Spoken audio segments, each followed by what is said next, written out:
Hello students, आज हम SEBI act का फास्ट रिवीजन करेंगे।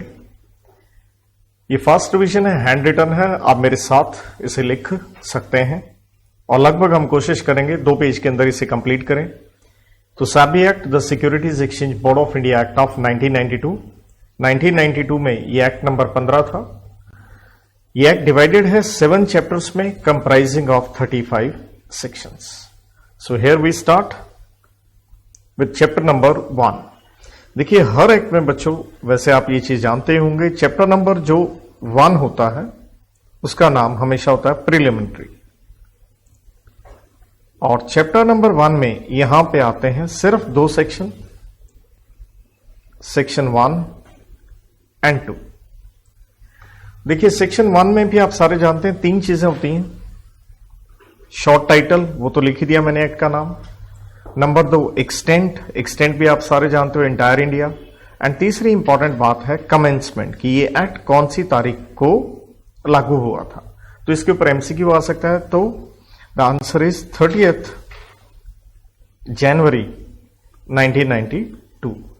सेक्शन 2 के अंदर होती हैं डेफिनेशंस, और इस एक्ट की ब्यूटी ये है, आपको एक भी डेफिनेशन पढ़ने की जरूरत नहीं है, क्योंकि ना तो एग्जाम में आ सकती है, ना ही हम डेफिनेशन के अंदर ऐसा कुछ है।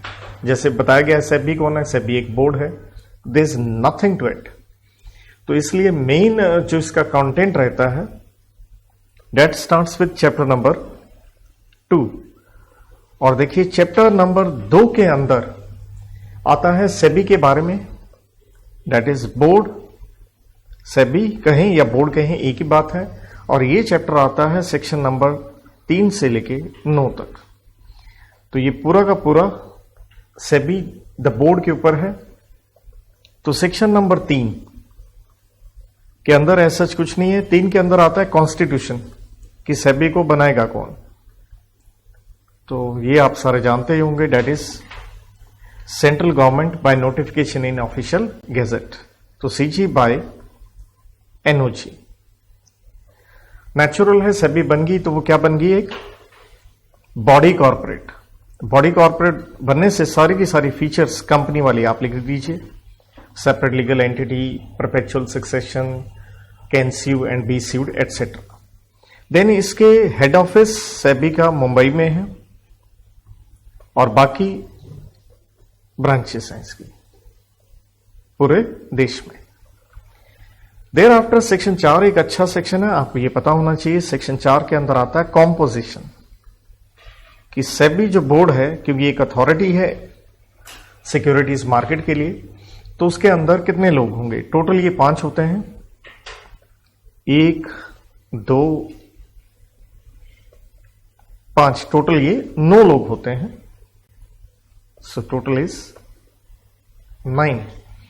सो एक है इसमें चेयरमैन, जो सेंट्रल गवर्नमेंट नॉमिनेट करेगी। 2 आते हैं मेंबर्स, ये मेंबर्स होंगे। फिर 1 और मेंबर होगा, फिर 5 अदर मेंबर होंगे। फर्क क्या है, पहले जो 2 मेंबर हैं वो कहां से लिए जाएंगे, ये ministry of central government finance and administration से। So ministry of finance and administration किसका, कंपनीज एक्ट का। और 1 मेंबर लिया जाएगा आरबीआई से, और ये 5 सेंट्रल गवर्नमेंट नॉमिनेट करेगी। और इसमें से देखिए 3 जो होते हैं वो होल टाइम होते हैं, तो अंडरस्टूड है। बाकी 2 क्या हो जाएंगे, पार्ट टाइम। इन लोगों की क्वालिफिकेशन की भी बात की गई है। सो क्वालिफिकेशन क्या है, ये लोग होने चाहिए पर्सन्स ऑफ, एक सिंपल कोड की है, एबिलिटी, स्टैंडिंग, इंटेग्रिटी। इनके पास प्रोफेशनल एक्सपीरियंस एंड नॉलेज होना चाहिए।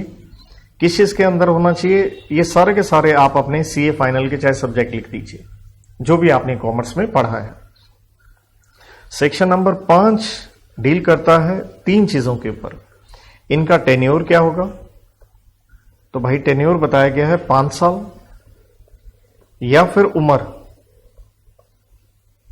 65 की। अंडरस्टूड है, दोनों में से क्या ले लेंगे, विच एवर इज लेस। ये एरो डाल दिया, इसका मतलब है विच एवर इज अर्लियर कहेंगे हम। और आप रीअपॉइंट हो सकते हैं, रीअपॉइंटमेंट की जा सकती है। नंबर 2 इसमें बात आती है आपको निकाला भी जा सकता है, जिसे हम कहते हैं टर्मिनेशन। निकालेगा कौन? ये सेंट्रल गवर्नमेंट ने आपको अपॉइंट किया था तो वही निकालेगी, लेकिन उसके लिए सेंट्रल गवर्नमेंट को क्या देना पड़ेगा? 3 महीने का नोटिस देगी। या तो 3 महीने का सेंट्रल गवर्नमेंट नोटिस दे, या नोटिस नहीं देना है तो आपको 3 महीने की उसके बदले में तनख्वाह दे दी जाए और 3 मंथ्स सैलरी।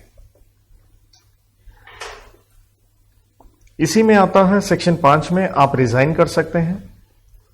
तो रेजिग्नेशन के लिए द आंसर इज सिंपल है, आप करना चाह रहे हैं तो 3 महीने का नोटिस दीजिए, या फिर सेंट्रल गवर्नमेंट जब मर्जी आपको रेलिंक्विश कर दे, या जिसे कह सकते हैं परमिट, या कह लीजिए आपका सक्सेसर अपॉइंट हो गया, आपकी जगह किसी और को भेज दिया गया है,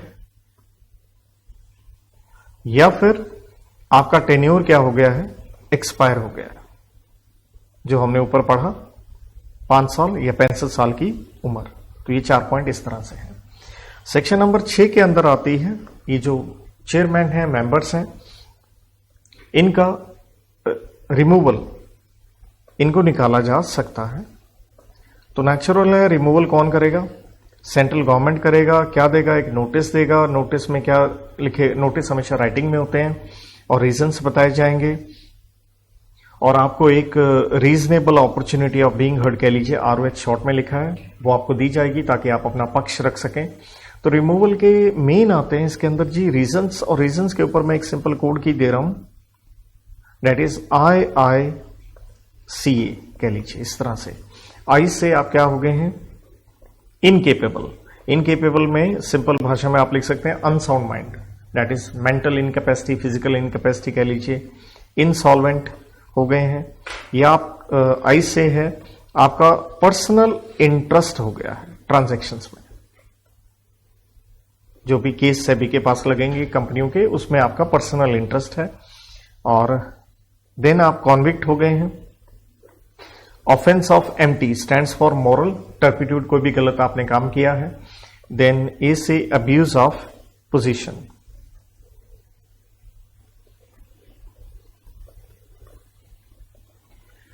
इसके बाद में सेबी जो है बना है, उसकी मीटिंग्स वगैरह होंगी। तो मीटिंग्स के लिए कई चीजें जो हम नॉर्मली जनरल मीटिंग वगैरह से रिलेटेड या बोर्ड मीटिंग वगैरह से रिलेटेड लिखते हैं, वही सब चीजें हैं। तो क्या होगा? टाइम, क्या होगा? प्लेस, कितना होगा क्वारम, भाई कम से कम कितने लोग आए।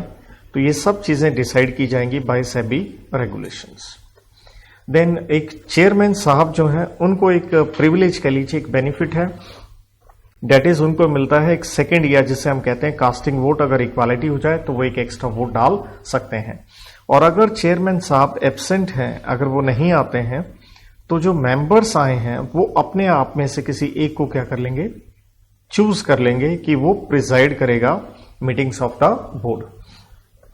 जो भी डिसीजन होंगे वो अंडरस्टूड सी बात है बाय मेजॉरिटी होंगे, that is more than 50% votes in favour. इसके बाद में 7A एक अच्छा सेक्शन है, डेट इज एक रोक लगाई गई है मेंबर्स के ऊपर, रिस्ट्रेंट ऑन मेंबर। रिस्ट्रेंट ये है कि अगर आप मेंबर के साथ साथ क्या है, ऑल्सो किसी कंपनी के डायरेक्टर हैं और उस कंपनी का सेबी के पास केस लगा हुआ है, तो कहने का मतलब है आपका क्या हो गया? एज ए मेंबर यहां पे एक इंटरेस्ट इन्वॉल्व हो गया। इंटरेस्ट कोई भी हो, डायरेक्ट हो, इनडायरेक्ट हो, पेक्यूनरी हो, किसी भी तरह का आपका एक इंटरेस्ट इन्वॉल्व हो गया है। तो आपने क्या करना है? इस इंटरेस्ट का आपने डिस्क्लोजर करना है, और साथ में आप मीटिंग में कोई पार्टिसिपेशन वगैरह नहीं करेंगे। कहने का मतलब है आपको कोई वोटिंग राइट वगैरह नहीं मिलेगा। देयर आफ्टर सेक्शन 8 कहता है जो भी कार्रवाई है बोर्ड की, जिसे हम कहते हैं एक्ट एंड प्रोसीडिंग्स। देखिए, एक्ट्स एंड प्रोसीडिंग्स, जो भी बोर्ड की कार्रवाई है वो कभी भी इनवैलिडेट नहीं होगी, सिर्फ इसलिए ऑन ग्राउंड ऑफ कि अगर डिफेक्ट है किसमें, आप चाहे कॉन्स्टिट्यूशन कह लें, कॉम्पोजिशन कह लें, कि बोर्ड के अंदर B for board that is SEBI, उसको बनाने में अगर कोई डिफेक्ट है तो उससे उसकी कार्रवाई पे कोई फर्क नहीं पड़ेगा, आप कोर्ट में उसे चैलेंज नहीं कर सकते हैं। देन कुछ स्टाफ कह लें, ऑफिसर कह लें, एम्प्लॉय कह लें वगैरह जो रखने हैं, ऑब्वियसली वो आप रख सकते हैं जितने आपको चाहिए। तो इस सेक्शन के अंदर ऐसा कुछ नहीं है। चैप्टर नंबर 3 जो आता है वो एक ही सेक्शन का है और ये डील करता है सेक्शन नंबर 10 के ऊपर, only one section chapter number 3 के अंदर। ये कहता है कि भाई सारे के सारे एसेट्स वगैरह, एसेट्स कहें, प्रॉपर्टी कहें, कंट्रोल कहें, एम्प्लॉय कहें, सब कुछ ट्रांसफर कर दिया जाएगा from earlier board to SEBI. कहने का मतलब है, देखिए सेबी एक्ट आया 1992, इससे पहले जो बोर्ड था 1988 वाला, उसका सब कुछ ट्रांसफर कर दिया जाएगा। दैट मीन्स इस सेक्शन के अंदर ऐसा कोई पढ़ाने वाली चीज ऐसा है भी नहीं। अब मेन कहानी क्या आती है, चैप्टर 3 के बाद आता है चैप्टर नंबर 4, लेकिन हमें अगर ढंग से पढ़ना है तो आप इसके साथ लिंक करके चलें चैप्टर नंबर 6B, क्योंकि सेबी के ऊपर जो ऊपर वाली अथॉरिटी आती है इसे हम कहते हैं SAT, stands for securities appellate tribunal. मतलब बोर्ड के डिसीजन से आप खुश नहीं है तो अपील कहां करेंगे, आप सैट में करेंगे। तो ये चैप्टर है तो काफी बड़ा 6B, और लेकिन इसमें से सेक्शन की बात करें डेट इज 15K से लेके Z में ये चैप्टर हम देखते हैं। और मेन आपको पता ये होना चाहिए कि भाई अगर अथॉरिटीज की हायरार्की की बात करें, सबसे पहले आया सेबी, सेबी के बाद आता है सैट, और सैट के ऊपर आता है सुप्रीम कोर्ट। आप सुप्रीम कोर्ट जा सकते हैं, और ये 15Z जो आखिरी सेक्शन है ये सुप्रीम कोर्ट के ऊपर ही है।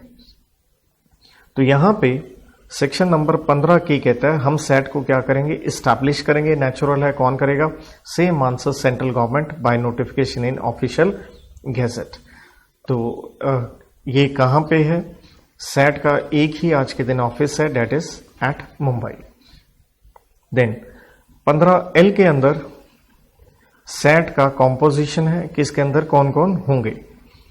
तो कॉम्पोजिशन में भाई इसके अंदर आएंगे, जो सबसे बड़ा होगा उसे चेयरमैन नहीं कहेंगे, हम कहेंगे प्रिजाइडिंग ऑफिसर, एंड साथ में होंगे मेंबर्स। मेंबर्स दो प्रकार के होंगे, that is judicial member and technical member, TM। आप पूरा लिखना चाहें पूरा लिख सकते हैं, मैं थोड़ा एब्रीविएशन यूज करूंगा क्योंकि फटाफट मुझे करवाना है ये सब। तो इसके बाद में जब सेट आपने बनाया है, अपील के लिए बनाया है, तो नेचुरल है उसकी क्या होंगी, बेंचेस होंगी, लेकिन मैंने कहा वो नॉर्मली मुंबई में ही है। तो जब आप सेट की बेंचेस बनाओगे डिसीजन वगैरह देने के लिए, तो उसके अंदर एटलीस्ट एक एक ये दोनों होने चाहिए, एटलीस्ट 1 ईच। जुडिशियल मेंबर जो जुडिशियल फील्ड से है, और दूसरा टेक्निकल मेंबर, एक एक होना ही चाहिए। इसके बाद इसके अंदर जो मेन कंसेप्ट आता है दैट इज द स्टार कह लीजिए, जो आपको पता होना चाहिए, वेरी वेरी इंपॉर्टेंट। तो इसे मैं कहूंगा सेक्शन नंबर 15M कह लीजिए, M पूरा आना चाहिए। M के अंदर देखिए MB है, MAB है, MBB है, MCB है, बिल्कुल टेक्निकल वे में कहूं तो ये काफी इंपॉर्टेंट है एग्जाम के लिए। जैसे यहां सेक्शन नंबर 4 कॉम्पोजिशन के लिए इंपॉर्टेंट था। तो देखिए जैसे मैंने कहा प्रिजाइडिंग ऑफिसर यहां पे होगा, तो एक है प्रिजाइडिंग ऑफिसर, देन हमने कहा जुडिशियल मेंबर है, देन है टेक्निकल मेंबर। तो प्रिजाइडिंग ऑफिसर जो है इसे अपॉइंट कौन करेगा, अपॉइंट करेगा इसे सेंट्रल गवर्नमेंट अपॉइंट करेगी, लेकिन किसको कंसल्ट करेगी, ये कंसल्ट करेगी चीफ जस्टिस ऑफ इंडिया, अगर वो नहीं है तो उनके नॉमिनी को। सेम आंसर देखिए जुडिशियल मेंबर में भी यही आंसर है। और टेक्निकल मेंबर को जब आपने अपॉइंट करना है तो इसके लिए कमेटी बनेगी जिसे हम कहते हैं सर्च सिलेक्शन कमेटी। ये कमेटी बनेगी जो टेक्निकल मेंबर्स को अपॉइंट करेगी।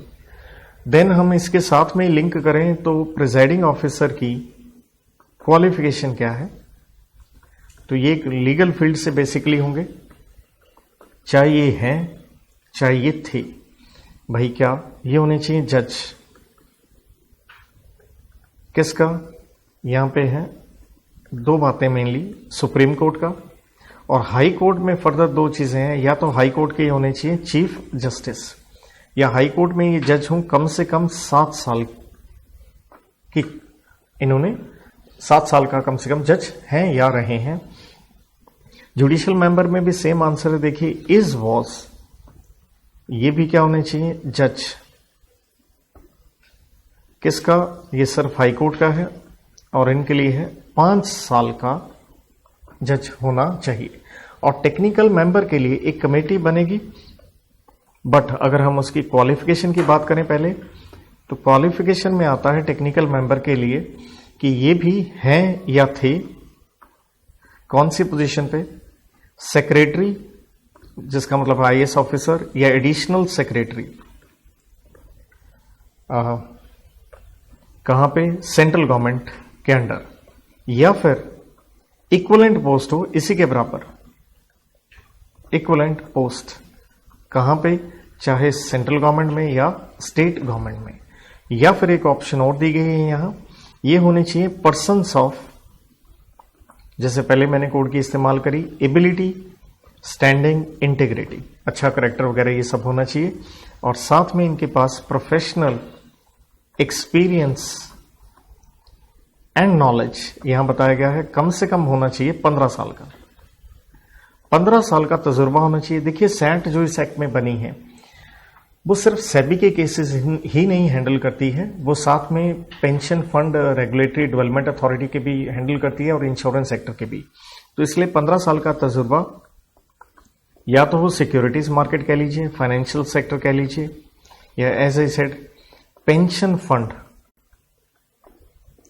सेक्टर, या फिर इंश्योरेंस सेक्टर में इसका तजुर्बा होना चाहिए। तो टेक्निकल मेंबर को अपॉइंट करने के लिए कमेटी बनेगी, और इस कमेटी के अंदर, इस कमेटी का कॉम्पोजिशन क्या होगा, इस कमेटी के अंदर होंगे भाई साहब यहां पे टोटल 4 लोग होंगे, और उनमें से एक क्या होगा, चेयरपर्सन। और जो ये चेयरपर्सन होगा ये कौन होगा, प्रिजाइडिंग ऑफिसर जो सेट का है, उसको ही इस कमेटी का चेयरपर्सन बनाया जाएगा। देन एक एक ये हम मेंबर उठाएंगे, और ये मेंबर 3 मेंबर हमने उठाए, कहां से उठाए हैं, ये भी सरकारी विभाग डिपार्टमेंट, एक हम लेंगे इकोनॉमिक अफेयर्स से, दूसरा फाइनेंशियल अफेयर्स से, एंड तीसरा आपका लीगल अफेयर्स से लेंगे।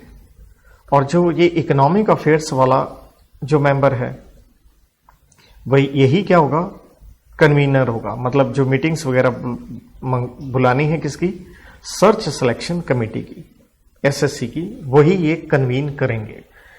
और इसके बाद बढ़िया चीज ये आती है कि इन सब के ऊपर एक रोक है,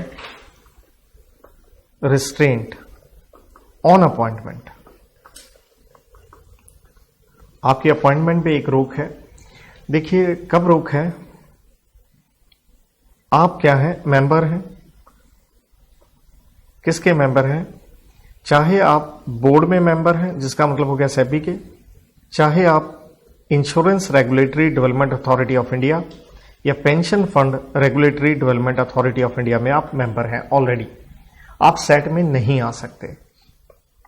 या आप हैं सीनियर लेवल मैनेजमेंट में, सीनियर लेवल मैनेजमेंट में काम कर रहे हैं। सीनियर लेवल मैनेजमेंट का यहां मतलब बताया गया है equivalent to ED, ED stands for executive director, पूरा लिखना हो तो वो आपके ऊपर है।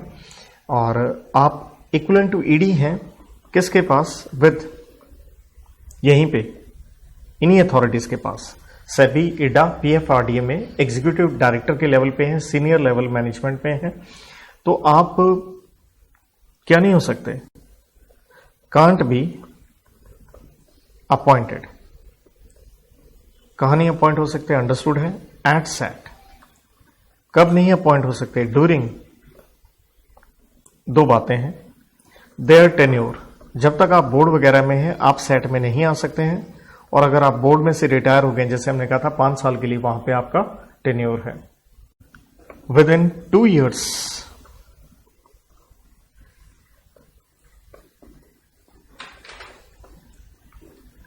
From that ceased to be member, तो जिस दिन ये मेंबर वगैरह नहीं रहे बोर्ड वगैरह में, तो आने वाले 2 साल तक भी आप अपॉइंट नहीं होंगे। मतलब ना ड्यूरिंग टेन्योर आप सेबी से सेट में जाएंगे, ना ही 2 साल के बाद आप जा सकते हैं। देयर आफ्टर 15N में इनका टेन्योर है सेट में, ये जो 4 लोग हैं, तो इनका टेन्योर है 5 साल या फिर 70 साल की age, obviously whichever is earlier. और आप रीअपॉइंट यहां हो सकते हैं, रीअपॉइंट होंगे, लेकिन सिर्फ आपको एक टेन्योर मिलेगा फॉर 1 टर्म, 5 साल की। मतलब रीअपॉइंटमेंट 5-7 बार आपकी हो नहीं सकती।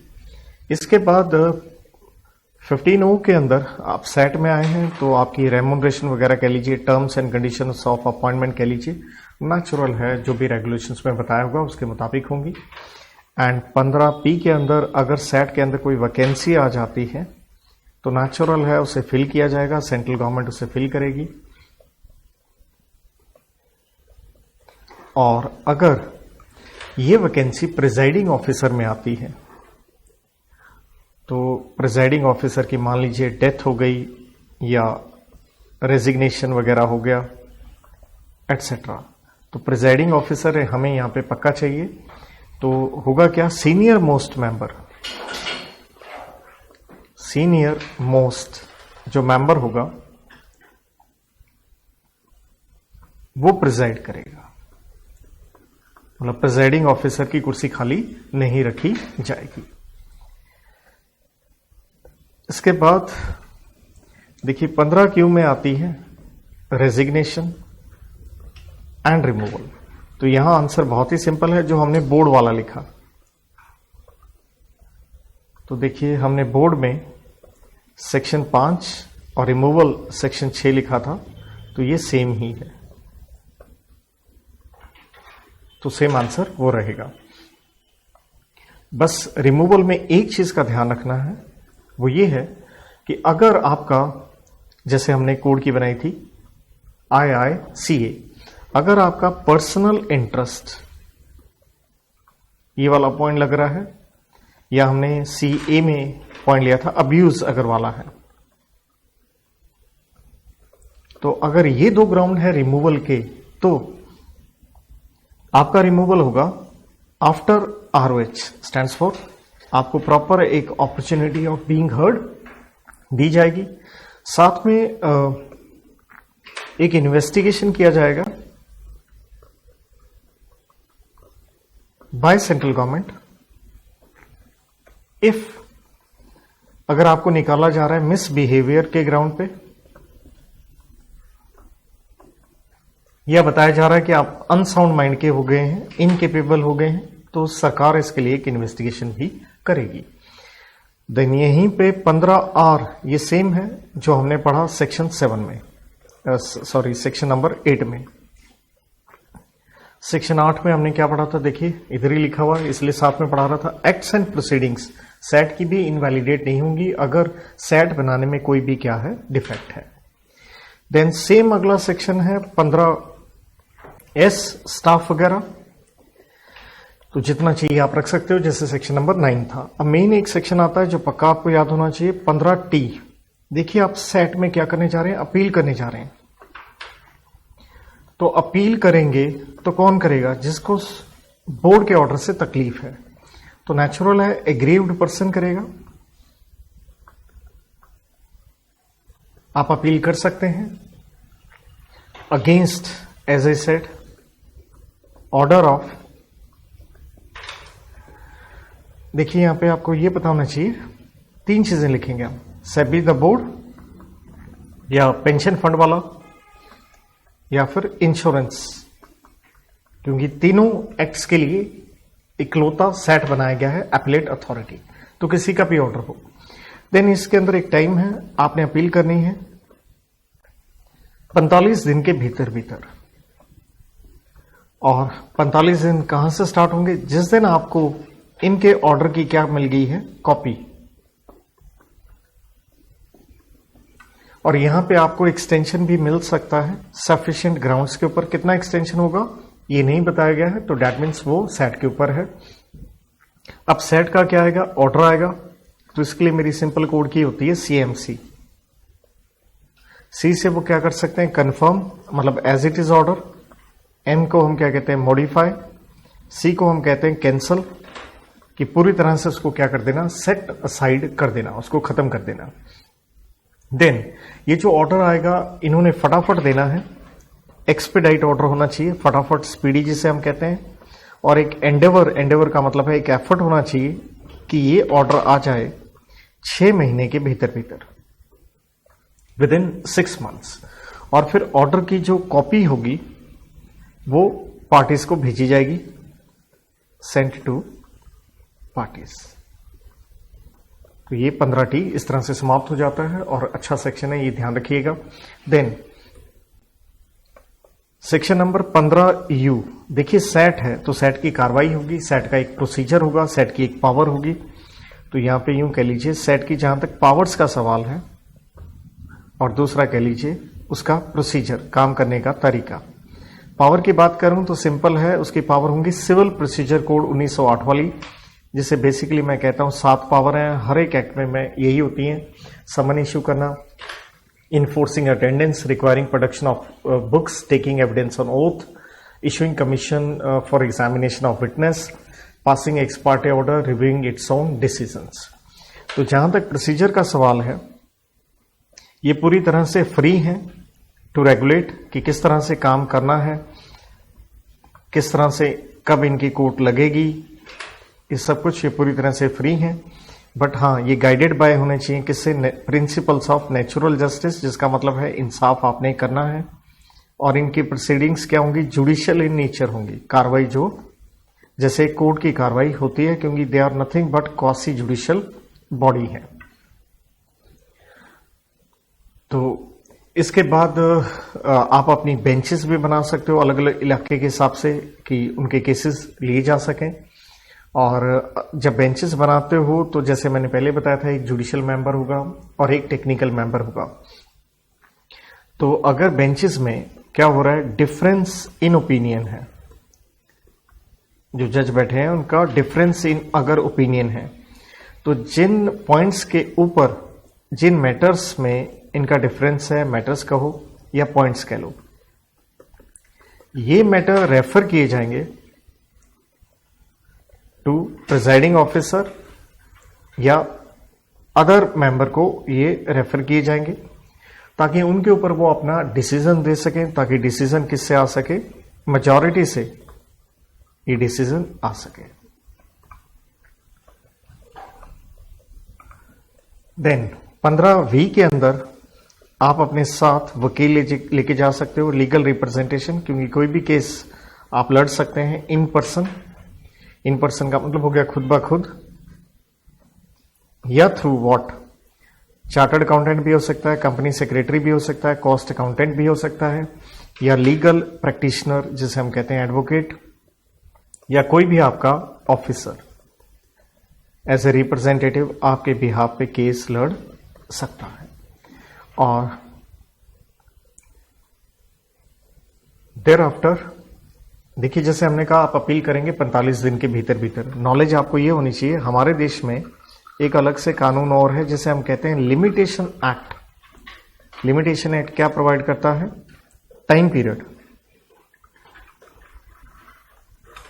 तो वो लिमिटेशन एक्ट तो साथ में लगेगा ही लगेगा टू अप्लाई। 15X में ये सारे के सारे जो प्रिजाइडिंग ऑफिसर वगैरह, स्टाफ वगैरह कह लीजिए, ये सारे के सारे पब्लिक सर्वेंट्स हैं as per Indian penal code 1860। ये सारे के सारे सरकारी नौकर हैं, अफसर हैं कह लीजिए, चाहे आप प्रिजाइडिंग ऑफिसर हैं, मेंबर हैं, स्टाफ वगैरह, ये सब लोग। तो एग्जाम में आने वाली ये कोई चीज नहीं है। बाकी ये मेन पता होना चाहिए। 15Y आप नॉर्मल कोर्ट में केस कर नहीं सकते, जिसे हम कहेंगे exclusion of civil court jurisdiction, आप बाहर किसी कोर्ट में केस कर नहीं सकते हैं। And very important comes 15Z, SAT के खिलाफ आप अपील कर सकते हैं। कहां पे कर सकते हैं? सुप्रीम कोर्ट के अंदर। और अगर आपने सुप्रीम कोर्ट के पास जाना है सैट के ऑर्डर के खिलाफ, तो नेचुरल है अगेंस्ट सैट जा रहे हैं आप। अगर आप एग्रीव्ड पर्सन हैं तो आपने जाना है 60 दिन के भीतर भीतर, विद इन 60 डेज। और यहां पे आपको एक्सटेंशन भी मिल सकता है, और एक्सटेंशन भी रहेगा यहां पे, मैक्सिमम जो एक्सटेंशन रहेगा वो भी 60 दिन का रहेगा। तो 60 + 60 120 दिन आपको मिल सकते हैं, और ये मैक्स ही रहेगा। और लेकिन आप अपील कर सकते हैं only on question of law. आप क्वेश्चन ऑफ फैक्ट के ऊपर सुप्रीम कोर्ट में नहीं जाएंगे, सिर्फ क्वेश्चन ऑफ लॉ के ऊपर ही जाएंगे। तो भाई इसके बाद देखिए, हमने चैप्टर नंबर 1 किया, हमने 2 किया, हमने चैप्टर नंबर 3 किया, और उसके बाद सीधा ही, क्योंकि सेबी के साथ पढ़ना चाहिए सैट, तो मैंने आपको सैट के ऊपर पढ़ाया, that is chapter number 6B। तो हम लौट आते हैं अपने चैप्टर नंबर 4 के अंदर, और चैप्टर नंबर जो 4 है काफी बड़ा है, लेकिन सेक्शन एक ही है। सो चैप्टर नंबर 4 ये डील करता है फंक्शंस ऑफ सेबी, कह लीजिए, या यूं कह सकते हैं powers and functions of SEBI. SEBI कहें या बोर्ड कह लीजिए। तो only 1 section, that is section number 11। देखिए सेक्शन नंबर 11(1) के अंदर आती हैं सेबी की ड्यूटीज, और ये ड्यूटीज कुछ नहीं है, ये ऑब्जेक्ट्स हैं, आप इसको ऑब्जेक्ट्स कह सकते हैं इस एक्ट के। और ऑब्जेक्ट्स के ऊपर मैं एक सिंपल कोड की देता तो हूं, PPP, इतनी भी ना पी, जिसका मतलब क्या हो गया? देखिए P से आपका काम है प्रमोट करना।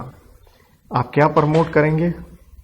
आपने प्रमोट करना है फेयर डीलिंग, कि डीलिंग सही हो, एंड डेवलपमेंट ऑफ क्या हो? Markets, orderly development of market. Then P से आपने प्रिवेंट करना है। इसके लिए क्या प्रिवेंट करना है? मैं एक सिंपल कोड की कहता होता हूं, फुई।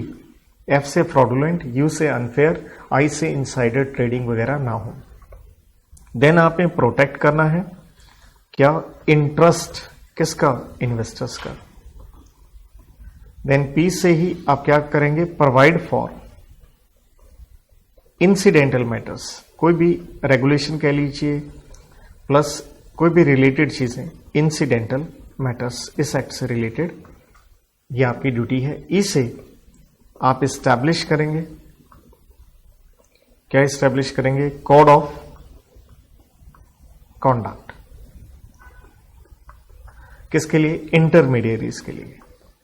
और इंटरमीडियरीज के ऊपर हम पढ़ते हैं सेक्शन नंबर 12 के अंदर, और चैप्टर 5 एंड सिर्फ एक ही सेक्शन है उसमें भी, सेक्शन नंबर 12।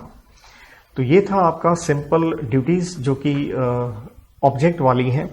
इसके बाद 11(2) के अंदर देखिए सेबी की बताई गई हैं कुछ स्पेसिफिक पावर्स, और इसको याद करने की मेरी तरफ से एक सिंपल कोड की ये है,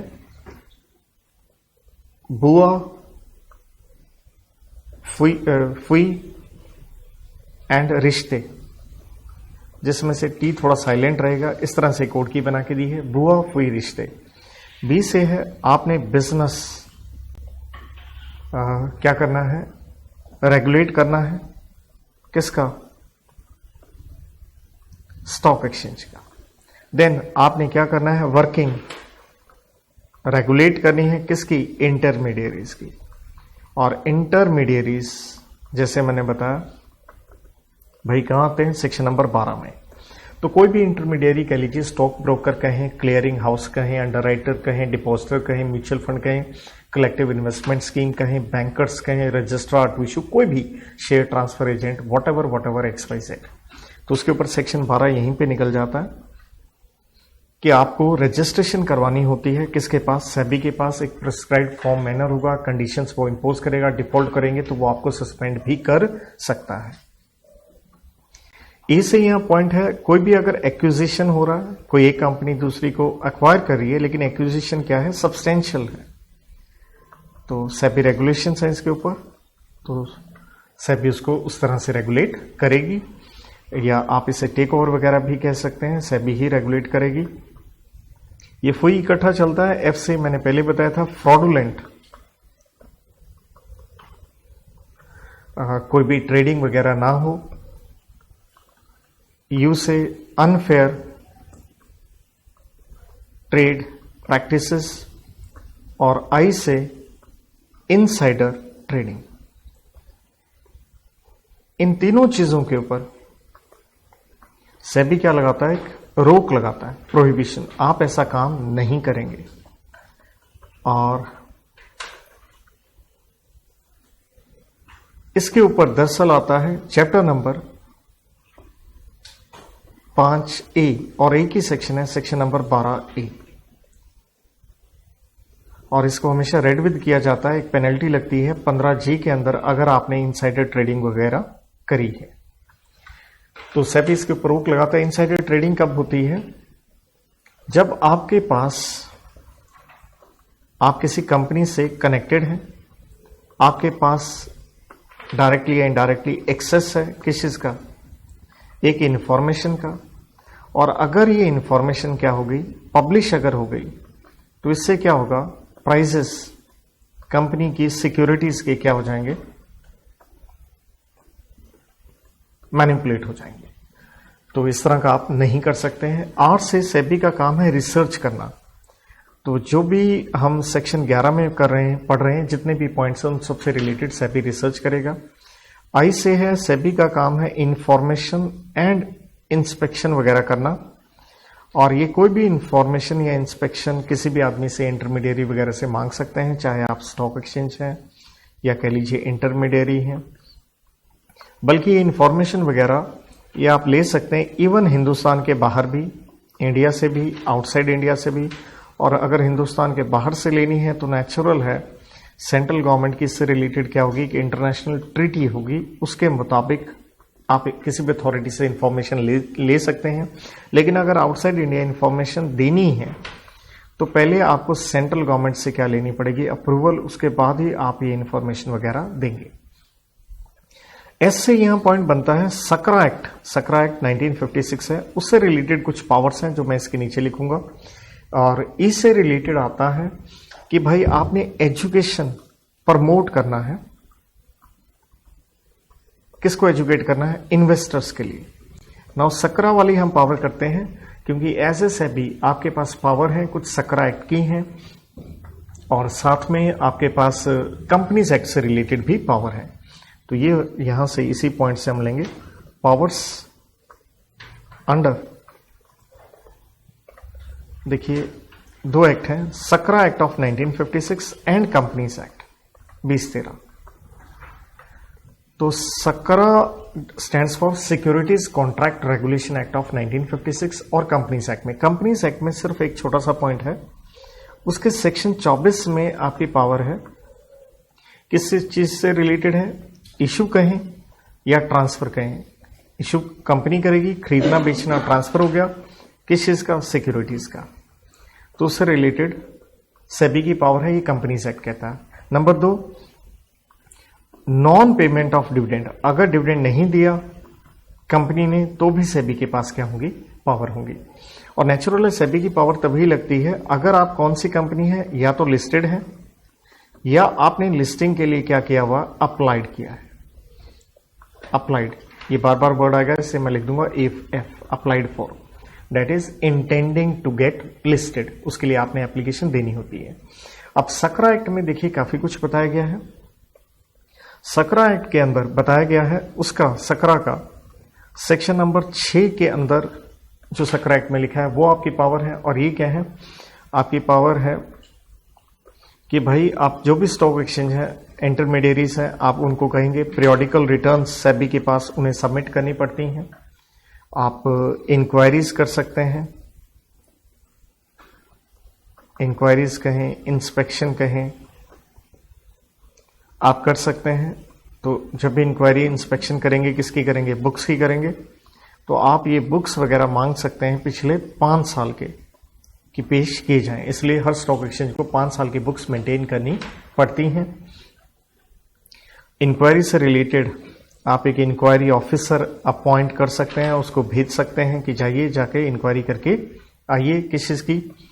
governing body of what?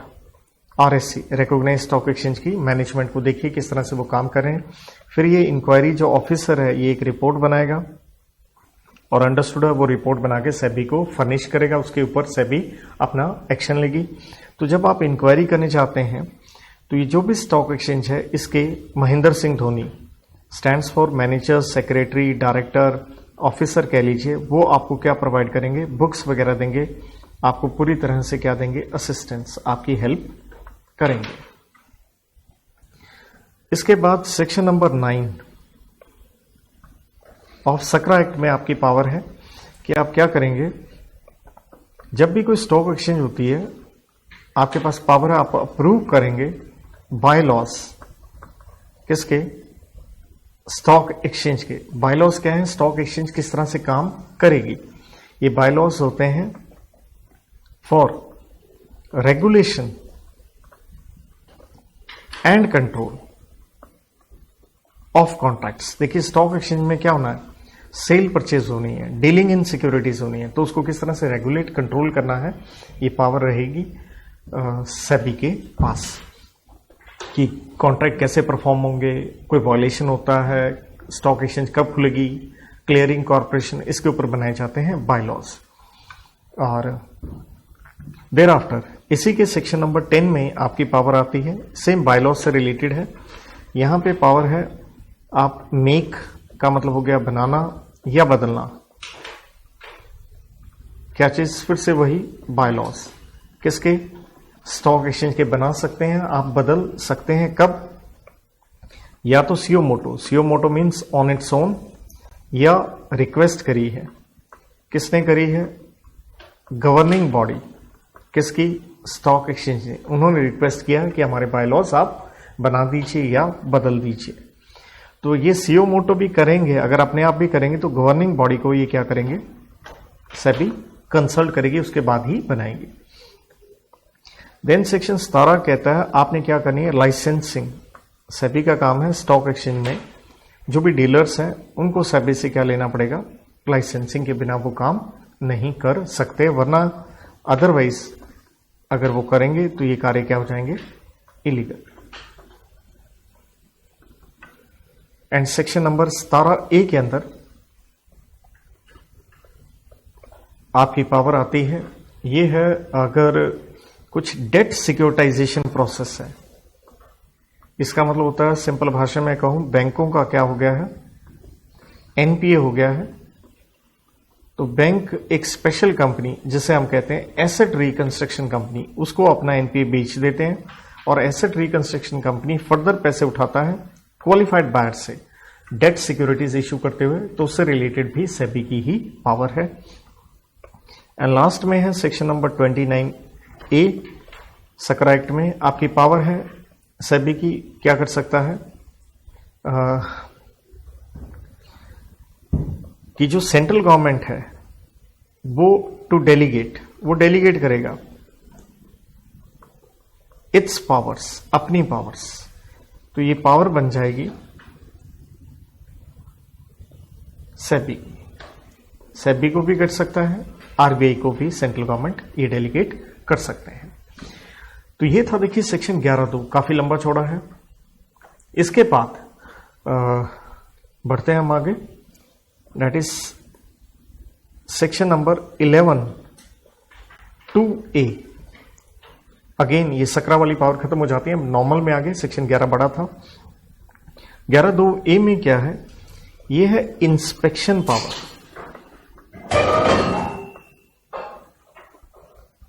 Inspection की पावर है, सेबी की पावर है। किसकी इंस्पेक्शन करनी है? जैसे मैंने कहा था कंपनी, या तो आप लिस्टेड हैं या लिस्टिंग के लिए आपने क्या किया है? अप्लाइड फॉर है, तो दैट मीन्स वो अपना एक इश्यू लेके आ रही है, तो उसकी बुक्स है एटसेट्रा, आप उसको इंस्पेक्ट कर सकते हैं। डॉक्यूमेंट कहें, वाउचर कहें, कुछ भी कहें, मिनट, रजिस्टर, रिकॉर्ड, आप उसके कर सकते हैं इंस्पेक्ट। अगर ये कंपनी अगर ये कंपनी इन्वॉल्व है, किस में इन्वॉल्व है?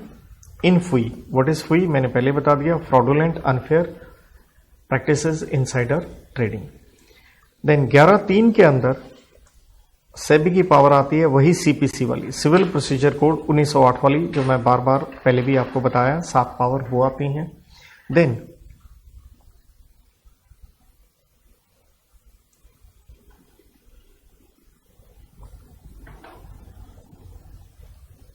देयर आफ्टर सेक्शन नंबर 11 ही चल रहा है, बड़ा सेक्शन है। देखिए सब सेक्शन 4 है। ये सेबी की पावर है, पावर पेंडिंग इन्वेस्टिगेशन और इंक्वायरी। तो अगर कोई इंक्वायरी या इन्वेस्टिगेशन चल रही उस दौरान द वर्ड इज पेंडिंग, ये सेबी की पावर है, जहां पे मैं कोड की इस्तेमाल करूंगा सोडा पी। ऐसे आप क्या कर सकते हैं, क्योंकि इन्वेस्टिगेशन इंक्वायरी चल रही है, तो आप सस्पेंड कर सकते हैं क्या? ट्रेडिंग किस में? उस कंपनी की सिक्योरिटीज में, किस कंपनी की सेल परचेज ना की जाए। वो से आप स्टॉक एक्सचेंज के या इंटरमीडियरी के जो ऑफिसर्स हैं, ऑफिस बेरर कह लीजिए, आप उनको निकाल सकते हैं, सस्पेंड कर सकते हैं, रिमूव कह लीजिए, जो भी कहें। देन आप एक डायरेक्शन दे सकते हैं नॉट टू डिस्पोज एसेट, क्योंकि आप गलत काम में इन्वॉल्व हैं, तो जो भी आपके पास सिक्योरिटीज हैं या 2 नंबर से पैसा कमाया है, आप उसे आगे बेच नहीं सकते। देन ये बढ़िया पॉइंट आता है, स्टार पॉइंट, आप अटैच कर सकते हैं बैंक अकाउंट हो चाहे या कोई भी प्रॉपर्टी हो,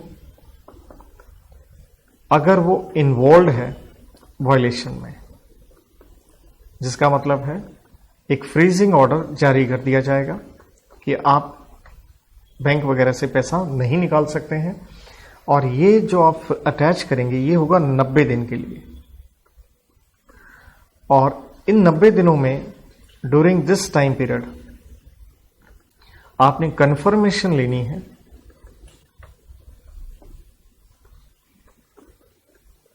फ्रॉम स्पेशल कोर्ट। तो देखिए स्पेशल कोर्ट के ऊपर हम पढ़ेंगे अंडर सेक्शन 26A, एग्जैक्टली कहूं तो डी तक आता है स्पेशल कोर्ट के ऊपर, उससे आप कंफर्मेशन लेंगे। और अगर आपने उससे कंफर्म कर लिया है तो ये जो अटैचमेंट हुई है ये कंटिन्यू रहेगी।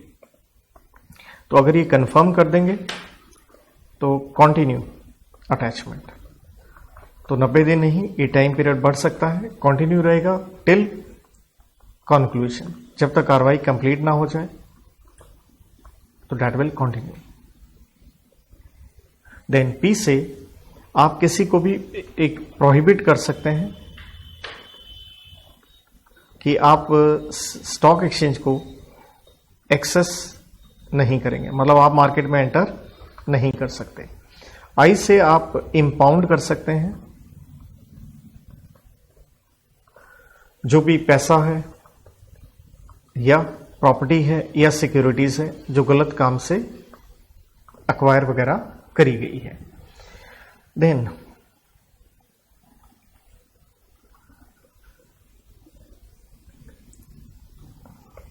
ग्यारह 4A ये कहता है कि देखिए हम सेबी की पावर्स तो पढ़ ही रहे हैं, और ये 11(4) ये कहता है सेबी क्या कर सकती है, पेनल्टी इंपोज कर सकती है। तो पेनल्टी के ऊपर हम आगे पढ़ेंगे। एंड 11(5) के अंदर आता है कि जो भी आप किसी ने भी गलत काम किया है उससे जो पैसा आया है वो आप लेकर के ट्रांसफर करेंगे to investor protection and education fund के अंदर। ये पैसा कहां से आया है? कहता है ये पैसा आया है, आपने रिकवर किया है, अमाउंट इसे कहते हैं हम डिस्गोर्जमेंट, अमाउंट डिस्गोर्ज्ड अंडर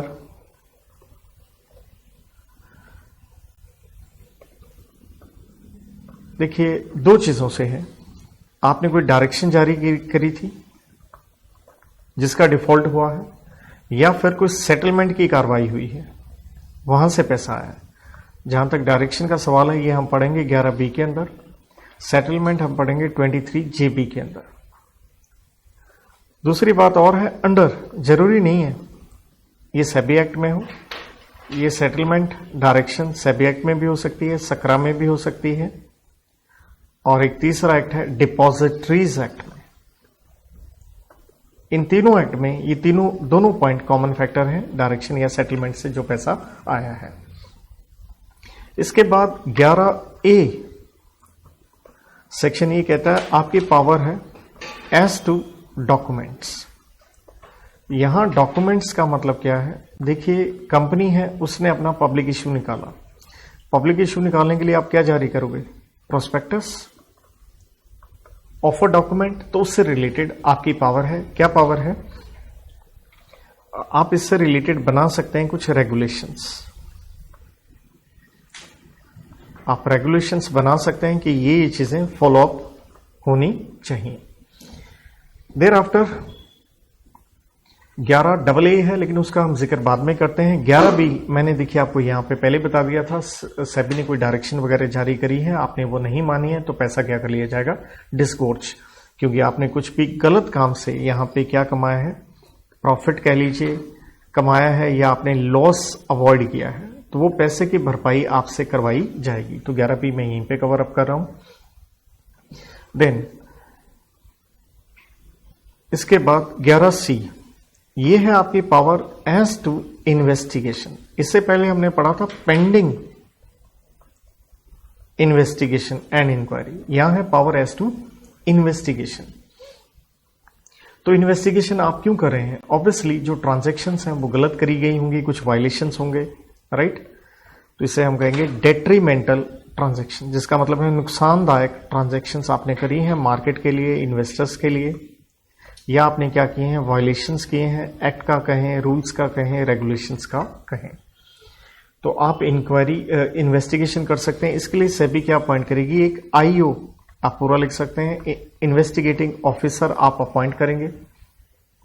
तो ये इन्वेस्टिगेशन करने जाएगा। जब ये इन्वेस्टिगेशन करने जाएगा तो भाई इसकी क्या होंगी, कुछ पावर्स होंगी। तो पावर्स है, ये क्या मांगेगा, डॉक्यूमेंट्स, बुक्स वगैरह मांगेगा, और ये अपने आप पास रख सकता है, 6 महीने के लिए रख सकता है, और दोबारा भी ये कॉल अगेन कर सकता है, इसकी पावर है। और इन डॉक्यूमेंट्स की ये क्या ले सकता है, कॉपीज ले सकता है, एक्सट्रैक्ट बना सकता है।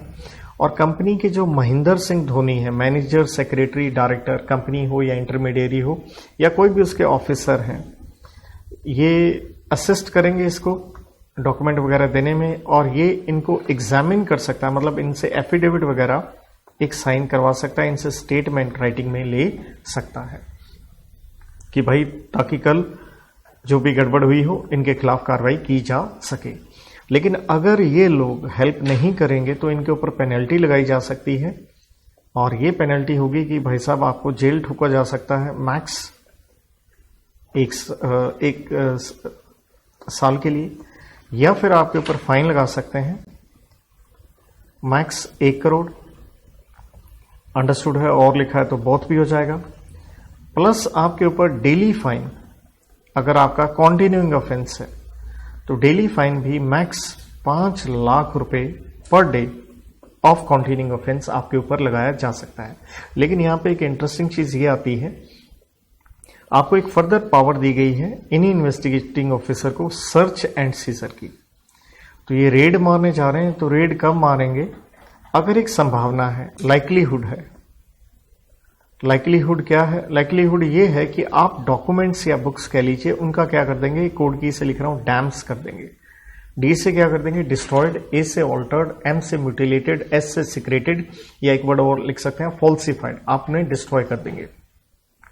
तो इसके लिए इसे क्या करना होगा, सर्च एंड सीजर के लिए आपको पहले एक अप्रूवल लेनी पड़ेगी। अप्रूवल आप किस से लेंगे, आप अप्रूवल लेंगे मैजिस्ट्रेट, एम फॉर मैजिस्ट्रेट, या जज, कहां का, ऑफ डेजिग्नेटेड कोर्ट, जो कि सेंट्रल गवर्नमेंट ने बताई है, एट मुंबई, ऑफ मुंबई। देखिए बहुत कुछ लिखना पड़ रहा है तो मेरी राइटिंग भी इधर उधर जा रही है, क्योंकि इतनी स्पीड पे ये lecture I have to write up the entire act, ये जिसने पढ़ रखा है उसको एक अच्छी रिवीजन मिल सके। तो आप ये सर्च वगैरह कर सकते हैं। कागजों की करेंगे, ये जो भी आप डॉक्यूमेंट्स ले रहे हैं किसके ले रहे हैं? ऑब्वियसली ये उसी कंपनी के ले रहे हैं जो मैंने पहले बताया, आप लिस्टेड हैं या अप्लाइड फॉर हैं, और आप इन्वॉल्व हैं, किसके अंदर इन्वॉल्व हैं? फुई के अंदर, फ्रॉडुलेंट अनफेयर ट्रेड प्रैक्टिसेस वगैरह में। देन 11D कहता है आपकी पावर है सीज एंड डिजिस्ट। इसका मतलब सिंपल ये है, सीज का मतलब ये कार्रवाई ना करो, डिजिस्ट का मतलब है इस चीज से दूर रहो। तो अगर सेबी को लगता है सेम वही चीज, वही कंपनी है, लिस्टेड है या अप्लाइड फॉर है, और ये कंपनी किस में इन्वॉल्व है?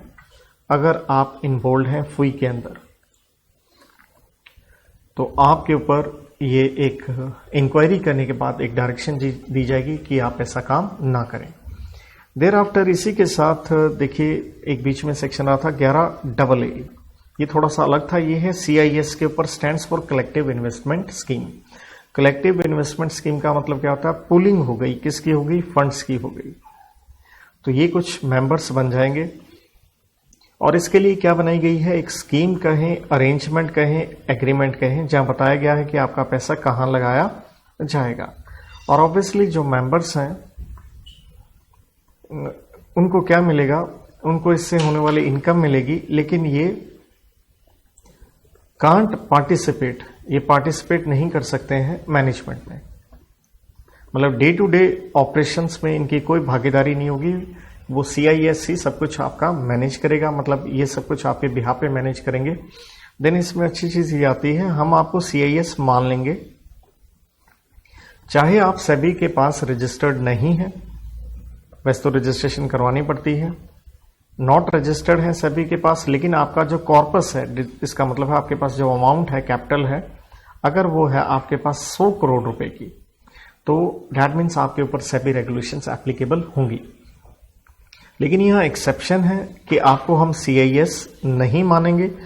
क्यों नहीं मानेंगे? क्योंकि ये अलग अलग एक्ट में पैसा इकट्ठा हुआ है। जैसे कोऑपरेटिव सोसाइटीज हैं तो आप उसके ऊपर एक्ट है 1912 का, सोसाइटीज के ऊपर एक्ट है 1860 का, इंश्योरेंस कंपनी है उनका एक्ट है 1938 का, NBFC हैं तो वो RBI के अंडर आ जाते हैं सेक्शन 45I के अंदर, या आपने डिपॉजिट से पैसा इकट्ठा किया है तो उसके ऊपर कंपनीज एक्ट लग जाता है सेक्शन 73 से 76A, या आप निधि कंपनी है तो अगेन कंपनीज एक्ट लग जाता है सेक्शन नंबर 406, या आप चिट फंड है तो देखिए चिट फंड के लिए उनका अलग से कानून है, द एक्ट ऑफ 1982, या म्यूचुअल फंड है उसके ऊपर सेबी की अलग से रेगुलेशंस हैं, या कोई अदर्स जो सेंट्रल गवर्नमेंट ने नोटिफाई किया है। तो इस तरह से ये चैप्टर नंबर 4, और इसी के साथ देखिए मैंने चैप्टर नंबर 5 भी बीच में कवर अप करवा दिया है। This comes to an end. तो यहां जितना मैंने आपको लिख के दिया है, और मैंने चैप्टर नंबर 5A भी इनसाइडर ट्रेडिंग के बारे में आपको बता दिया। तो ये एक पेज यू कैन सी कि टाइम जो भी लगा हो, लेकिन मैंने प्रॉपर A4 शीट, जो अगर आप प्रिंट आउट भी लें एग्जैक्टली उसके अंदर एक पेज में इतना स्टफ लगभग सारा का सारा एक्ट मेंशन कर दिया है। तो आइए अब हम आगे बढ़ते हैं। तो जब हम आगे बढ़ते हैं तो ये आता है, जैसे मैंने पेनल्टीज की बात करी थी, तो ये हमारा एक चैप्टर आता है, चैप्टर नंबर 6A।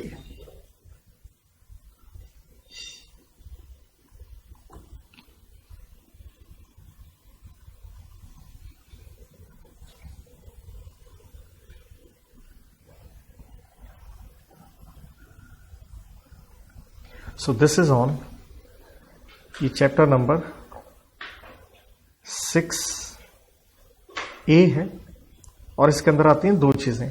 एक चीज है पेनल्टीज, और दूसरी चीज आती है इसके अंदर एडजुडिकेशन, जिसका मतलब होता है पेनल्टीज का अमाउंट डिसाइड कौन करेगा, किस तरह से करेगा। इस चैप्टर की बात करें तो ये चैप्टर आता है सेक्शन नंबर 15A से लेके JB तक, 15A से JB, क्योंकि हमने सेक्शन 11 के साथ ही देखिए पेनल्टीज की बात करी है। नो डाउट हमने सेक्शन 12 भी कर लिया, 13, 14, 15 रहता है, उसके ऊपर हम आएंगे, लेकिन मैं उसके साथ लिंक वे में ये बता रहा हूं। तो इसमें हम सबसे पहले ले रहे हैं पेनल्टीज। तो पेनल्टीज आप बच्चों को याद ये रहना चाहिए कि पेनल्टीज के ऊपर आता है सेक्शन नंबर 15A से लेके आपका HB तक। तो ये कई पेनल्टीज हैं, लेकिन इनको मैं बड़े आसान वे में लिखूंगा। सबसे पहले देखिए आप ये याद रखिए पेनल्टीज ने दरअसल हमें दो तरीके से दी गई हैं।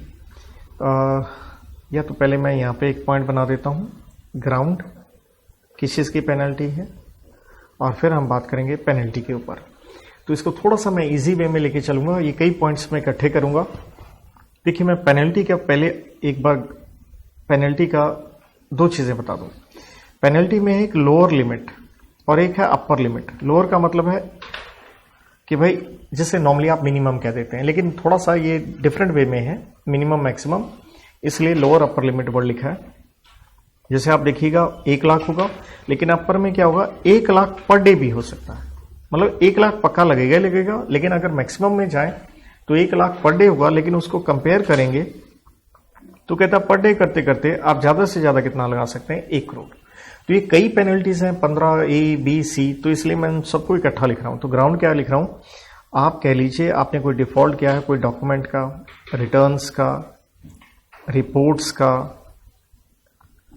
अकाउंट्स वगैरह आपने जैसे नहीं बनाए हैं, आपने फाइलिंग वगैरह करनी थी, आपने फाइलिंग नहीं करी है। ये इंटरमीडियरी जो होते हैं, इन्होंने अपने क्लाइंट्स के साथ कुछ डिफॉल्ट किए हैं, जैसे उनके साथ एग्रीमेंट बनते हैं, उससे रिलेटेड कह लीजिए। ग्रीवेंसेस मीट करने होते हैं, किसने मीट करने होते हैं, चाहे वो कंपनी हो या इंटरमीडियरी हो, कोई भी ब्रोकर वगैरह, तो उन्होंने इन्वेस्टर के ग्रीवेंसेस वगैरह मीट नहीं किए। दरअसल ये मैंने इकट्ठा कर दिया 15 A, B, C, और इसी के साथ मैं और इकट्ठा किससे रिलेटेड करूंगा, कलेक्टिव इन्वेस्टमेंट स्कीम है, आप म्यूचुअल फंड है, आप लोगों ने डिफॉल्ट किए हैं, तो ये 15D के अंदर आ जाता है। आप कोई एसेट मैनेजमेंट कंपनी है, तो देखिए अलग अलग भी आपने लिखना हो, मैं बोलता तो जा रहा हूं, लेकिन आपके लिए इजी वे में लिख रहा हूं। तो एसेट मैनेजमेंट कंपनी के ऊपर देखिए 15E आ जाता है। और अगर आप ऑल्टरनेटिव इन्वेस्टमेंट फंड है, या फिर आप इंफ्रास्ट्रक्चर इन्वेस्टमेंट ट्रस्ट हैं, या आप रिट हैं, stands for real estate investment trust, इसके ऊपर 15EA आ जाता है। पेनल्टी का अमाउंट सेम है। या फिर आप क्या है, इन्वेस्टमेंट एडवाइजर हैं, या यूं कह लीजिए रिसर्च एनालिस्ट हैं, तो सेक्शन कहूं तो ये बन जाता है इनके ऊपर 15EB। सबका देखिए पेनल्टी सेम चल रहा है। इसके बाद अगर आप स्टॉक ब्रोकर हैं, ये 15F में है। 15F में दरअसल कई चीजें हैं। आप स्टॉक ब्रोकर हैं और आपने आपका फेलियर है, या तो देखिए आपने क्या करना था, डिलीवर करना था कोई सिक्योरिटी, आपने नहीं करी, या किसी ने अगर सिक्योरिटीज बेची हैं, आपने उसकी पेमेंट वगैरह नहीं करी। तो इन सब में देखिए कॉमन फैक्टर आ गया। यहां 15F तक देख लीजिए लगभग सेम है। अब मैं थोड़ा सा इसको अगर चेंज करूं तो अब अगेन ये बात आ रही है स्टॉक ब्रोकर की। इसके अंदर दो चीजें हैं। अगर उसने कॉन्ट्रैक्ट नोट, देखिए जो भी कॉन्ट्रैक्ट हुआ है, दूसरी पार्टी को ये कॉन्ट्रैक्ट इशू, नोट इशू नहीं किया, या इसने क्या करी है, एक्सेस ब्रोकरेज चार्ज करी है, तो यहां पेनल्टी चेंज हो जाती है स्टॉक ब्रोकर के ऊपर ही। तो स्टॉक ब्रोकर दरअसल ये 15F की बात कर रहा हूं, ऊपर मैंने वैसे सारा बताया ही है। तो कॉन्ट्रैक्ट नोट नहीं इशू किया तो यहां पे इसकी पेनल्टी आ जाती है, देखिए 1 लाख से 1 करोड़। तो अंडरस्टूड है, मिनिमम 1 लाख, मैक्सिमम 1 करोड़। और एक्सेस ब्रोकरेज चार्ज करी है तो लोअर लिमिट वही है, 1 लाख है, लेकिन मैक्सिमम यहां जाता है 5 गुना, 5 टाइम्स। तो ये तो समझ गए होंगे 5 गुना किसका लेंगे, जितना आपने एक्सेस ब्रोकरेज चार्ज किया है। इसके बाद जैसे मैंने पहले भी सेक्शन कोट किया था 15G, जो मैंने बताया था इनसाइडर ट्रेडिंग के ऊपर। तो ये है इनसाइडर ट्रेडिंग के ऊपर। 15H, इसे मैं कहूंगा आपका substantial acquisition and take over. Section लिख के दे रहा हूं मैं, क्योंकि ये अलग से आ सकते हैं, छोड़ना नहीं है। तो जितना इजी हो सकता है I am trying to write for you. और इसी में देखिए 15HA है, थोड़ा सा फर्क रहेगा इनमें। यहां है फुई नहीं लिखा। क्यों नहीं लिखा? क्योंकि इनसाइडर, फुई में आई अलग हो गया, इनसाइडर ट्रेडिंग अलग हो गया, तो थोड़ा फर्क है। फर्क क्या है? इन दोनों में सेम है। आपकी लोअर जो लिमिट है वो है 10 लाख, और अगर मैं अपर लिमिट की बात करूं तो अपर लिमिट आपके लिए बताई गई है 25 करोड़ या फिर 3 गुना जो आपने गलत काम से प्रॉफिट जो आपने छापे हैं और नेचुरल है, इन दोनों में से क्या लेंगे? Whichever is higher. तो ये है अपर लिमिट। फ्रॉडुलेंट में सिर्फ क्या हुआ? लोअर लिमिट में देखिए 10 लाख के बजाय मैंने 5 लाख लिख दिया, लेकिन ये आंसर सेम है अपर लिमिट वाला, इट इज एग्जैक्टली सेम। इसी के साथ एक और सेक्शन जिसे मैं कहूंगा ढंग से पता होना चाहिए, दैट इज 15HHB। यहां पे आपने क्या किया? सेबी जो बोर्ड है उसका इलेक्ट्रॉनिक डेटाबेस के साथ आपने छेड़छाड़ करी है। इलेक्ट्रॉनिक डेटाबेस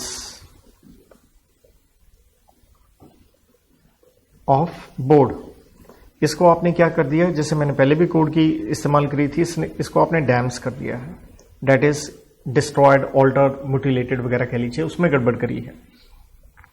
तो यहां क्या होगा? लोअर लिमिट देखो वही 1 लाख है, लेकिन जो अपर लिमिट आती है वो आती है यहां पे 10 करोड़ और सेम वही 3 गुना जो आपने प्रॉफिट कमाया है और अंडरस्टूड है दोनों में से whichever is what higher.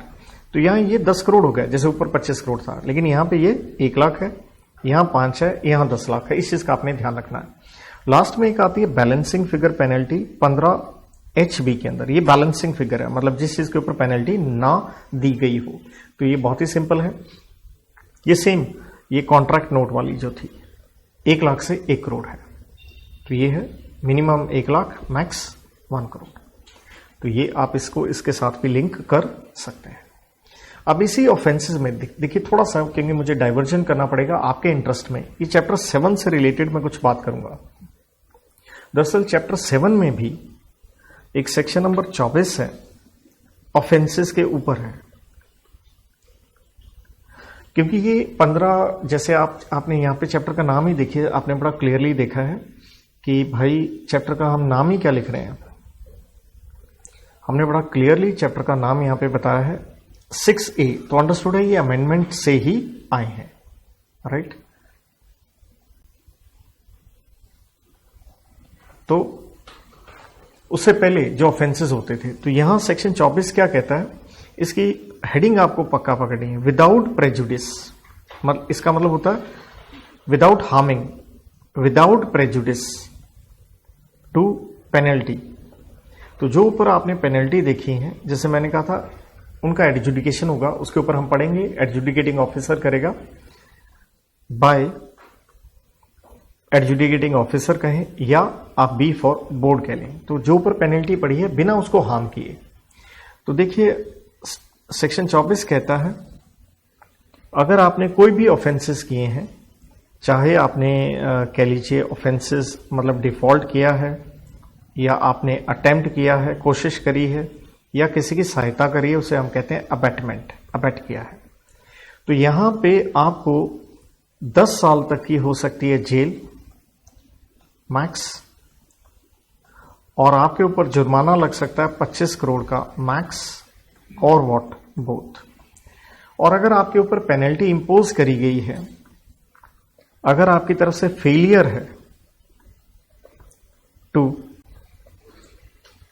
पे पेनल्टी, आपने पेनल्टी नहीं दी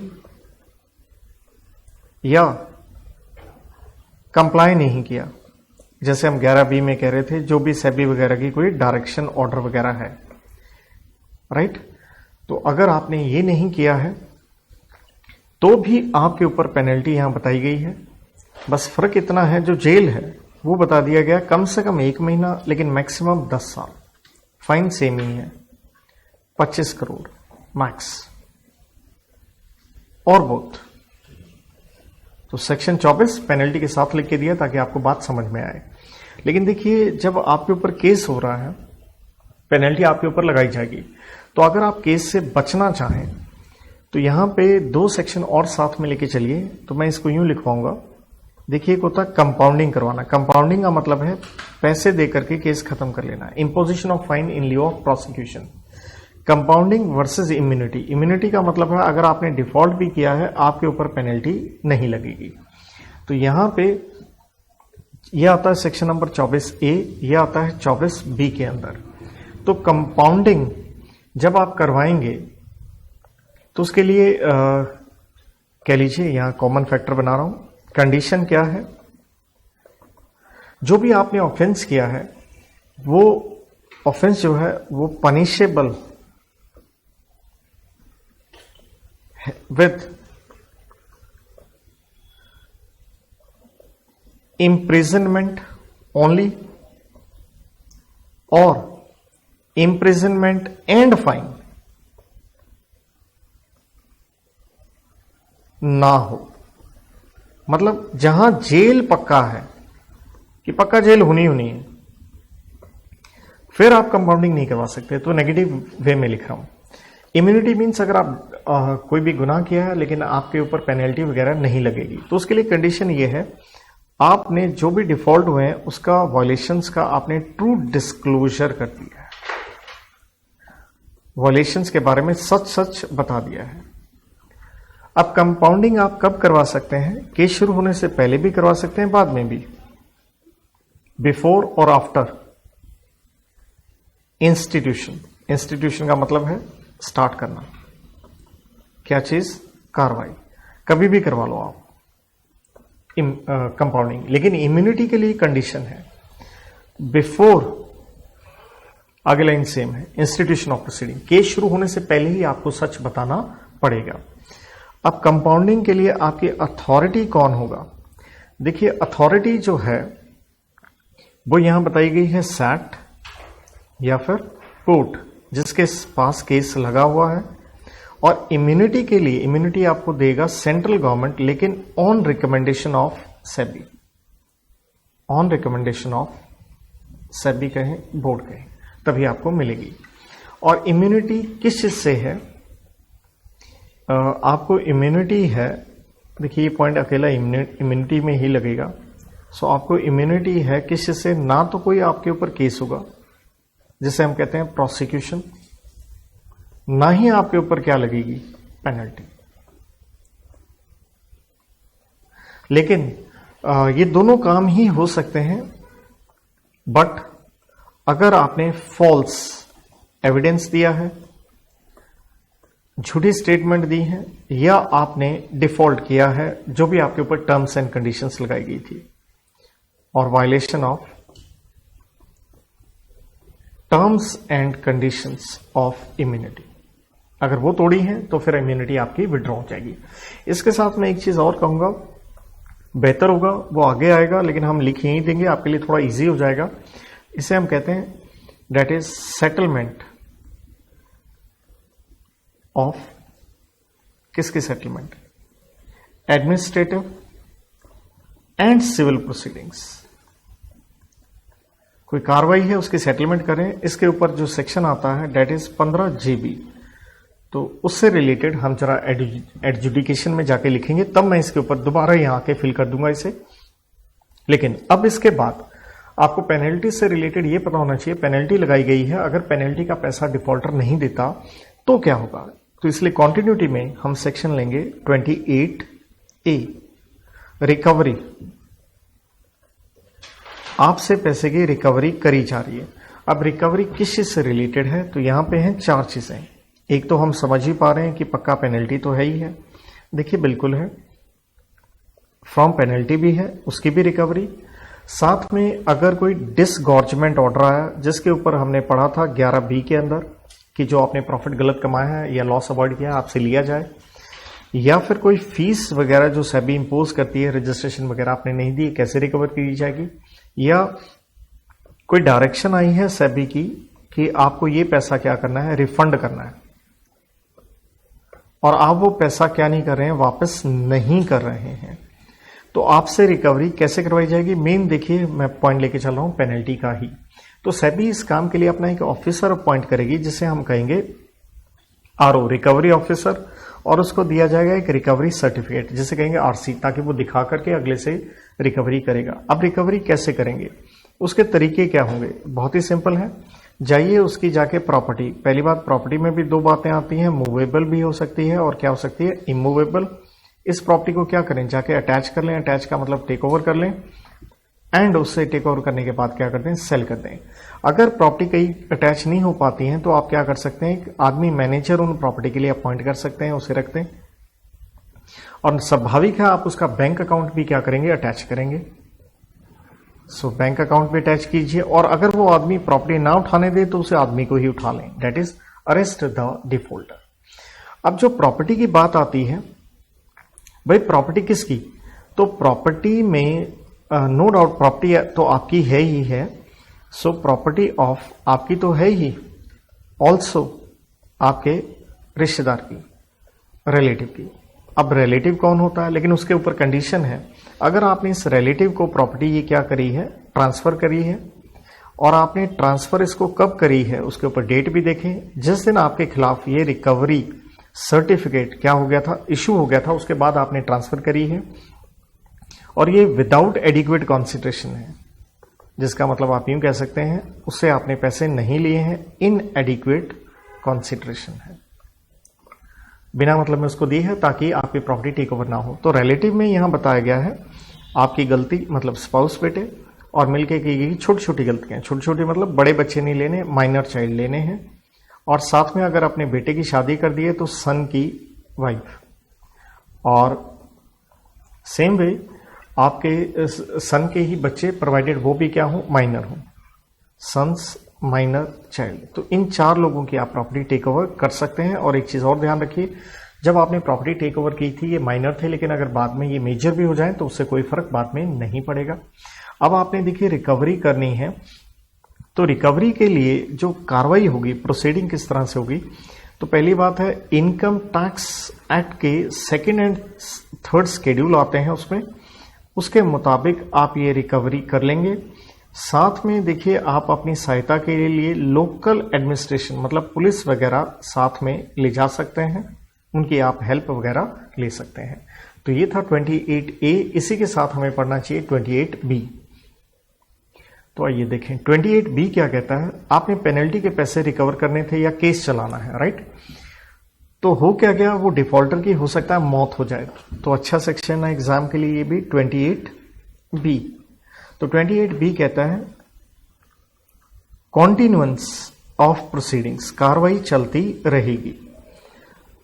कार्रवाई आप कंटिन्यू रखें, लेकिन किसके खिलाफ रखेंगे और कब रखेंगे, तो नेचुरल है जो आदमी डिफॉल्टर है, डिफॉल्टर की क्या हो गई है, वायलेटर की भाई साहब डेथ हो गई, तो कार्रवाई आप कंटिन्यू रखेंगे, लेकिन बट नॉट, लेकिन कार्रवाई नहीं कंटिन्यू करेंगे if penalty order not passed. देखिए पेनल्टी सिर्फ उसी आदमी के ऊपर लगाई जाती है जो डिफॉल्टर हो, तो अगर पेनल्टी लगाते उससे पहले मौत हो गई है तो फिर कंटिन्यू नहीं रखेंगे, लेकिन किसके खिलाफ, अगेंस्ट, ये कार्रवाई कंटिन्यू रहेगी अगेंस्ट लीगल रिप्रेजेंटेटिव। तो जो उसका लीगल रिप्रेजेंटेटिव है उसके खिलाफ कार्रवाई कंटिन्यू रहेगी। अब लीगल रिप्रेजेंटेटिव का मतलब क्या है, स्वाभाविक है जो लॉ के मुताबिक आपकी स्टेट का मतलब है आपकी प्रॉपर्टी को क्या करता है, रिप्रेजेंट करता है, जो आपकी प्रॉपर्टी को कह लीजिए आपकी स्टेट को इंटरमेडल्स मींस मैनेज करता है, तो उसे भी लीगल रिप्रेजेंटेटिव माना गया है। और तीसरी बात यह है, अगर ये जो भी आदमी आपके जो लीगल रिप्रेजेंटेटिव है, अगर मान लीजिए इफ डाइज, तो इसके आगे वाले जिनको उसकी प्रॉपर्टी डिवॉल्व होगी उसको भी हम लीगल रिप्रेजेंटेटिव मान के चलेंगे। अब पर्सन है लीगल रिप्रेजेंटेटिव की एक लिमिट रहेगी लायबिलिटी पे, और वो कितनी रहेगी, अंडरस्टूड है अप टू एसेट्स इनहेरिटेड। देखिए डिफॉल्टर तो बाप है, तो बाप से जितनी प्रॉपर्टी मिली है आप ज्यादा से ज्यादा उतनी ही उससे रिकवर कर सकते हैं, लेकिन हम यहां ये भी कहते हैं उसकी पर्सनल लायबिलिटी भी हो जाएगी LR की, अगर वो क्या करता है, अगर उसने वो एसेट वगैरह क्या किए हैं, उसने जो डिजीज के एसेट थे उसने उसके ऊपर चार्ज क्रिएट कर दिया, मतलब गिरवी रख दिए या उसको डिस्पोज कर दिया, बेच बूझ दिया, तो भैया फिर तो उसकी पर्सनल प्रॉपर्टी से भी हम क्या करेंगे, रिकवरी करेंगे। देन इसके अंदर अब जो कार्रवाई चलनी है, क्योंकि हम कह रहे हैं कॉन्टिन्यूएंस ऑफ प्रोसीडिंग्स, तो ये कार्रवाई जो चल रही है किसके आगे चल रही है, प्रोसीडिंग है before RO, stands for recovery officer. तो कहता कार्रवाई कैसे चलेगी, इसमें आती हैं दो बातें ये हैं, अगर प्रोसीडिंग हो सकता है जो डिजीज्ड है उसके खिलाफ शुरू हो चुकी थी प्रोसीडिंग, एक है इनिशिएटेड अगेंस्ट डिजीज्ड, मतलब जिसकी मौत हो गई उसकी मौत से पहले ही कार्रवाई चल रही है, और एक पॉइंट है रिवर्स वे में टू बी इनिशिएटेड, अभी हम कार्रवाई शुरू करते उससे पहले ही उसकी मौत हो गई। तो यहां क्या होगा, अगर मौत हो गई है तो इसी स्टेज से ये कार्रवाई क्या हो जाएगी, कंटिन्यू हो जाएगी। बट मैंने बता दिया था पेनल्टी का ऑर्डर नहीं आया तो वो पेनल्टी की कार्रवाई नहीं होगी, बाकी हो जाएंगे। जैसे हमने कहा कि रिकवरी सिर्फ पेनल्टी की थोड़े, फीस की भी है, डिस्गोर्जमेंट वगैरह की भी है। तो यहां पे अगर कार्रवाई अभी स्टार्ट नहीं हुई है तो हम क्या कर सकते हैं, मे बी इसी की बात कर रहे हैं, इनिशिएटेड, आप कार्रवाई कर लीजिए अगेंस्ट एलआर। तो इस तरह से ये पेनल्टी वाला सारा सिस्टम यहां आकर के आपका ये फिनिश होता है। और देखिए चैप्टर 6 था, क्योंकि वो पेनल्टी की बातें ऊपर हम कर रहे थे चैप्टर 4 के अंदर, तो मैंने उसको कॉन्टिन्यूटी में यहां रिवीजन दिया है। तो 6A चैप्टर है, लेकिन इसी के साथ अगर हम देखें तो हमारा चैप्टर नंबर 6 भी पेंडिंग है, क्योंकि उसमें बात होगी सेक्शन 13 से 15 की, छोटा सा चैप्टर है। चैप्टर नंबर 6 ये डील करता है 3 चीजों के ऊपर, फाइनेंस, अकाउंट्स एंड ऑडिट के ऊपर।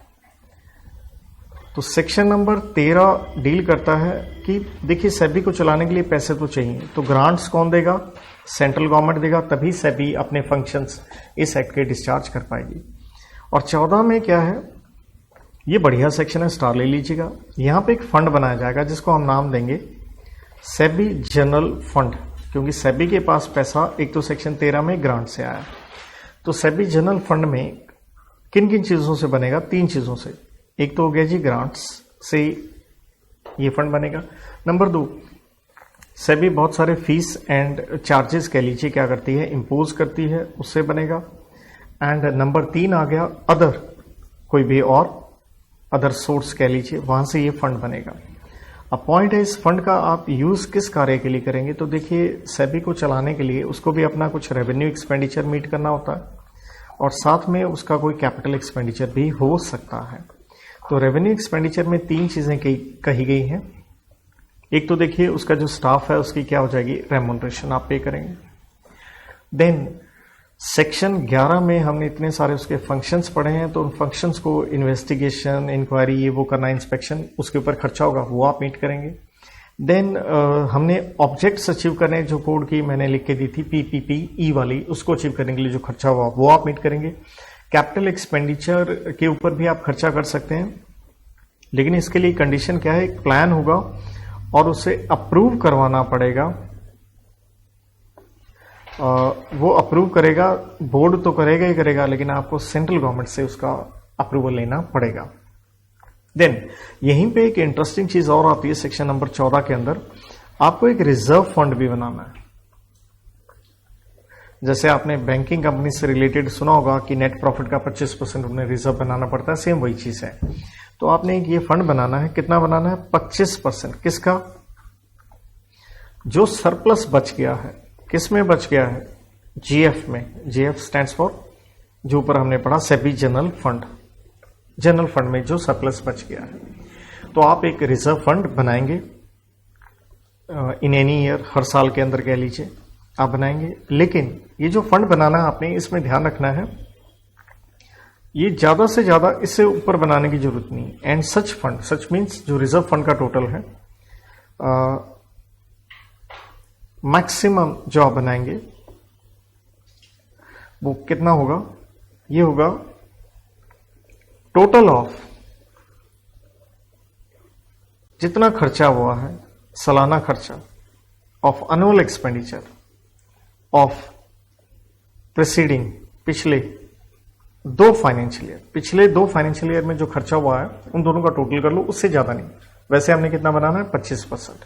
अब लास्ट में आता है ट्रांसफर, आप कर दीजिए बैलेंस, जितना बैलेंस बच गया किसमें, जनरल फंड में। जनरल फंड में जो बैलेंस बचा है उसे ट्रांसफर कर दें। कहां ट्रांसफर करेंगे, कंसोलिडेटेड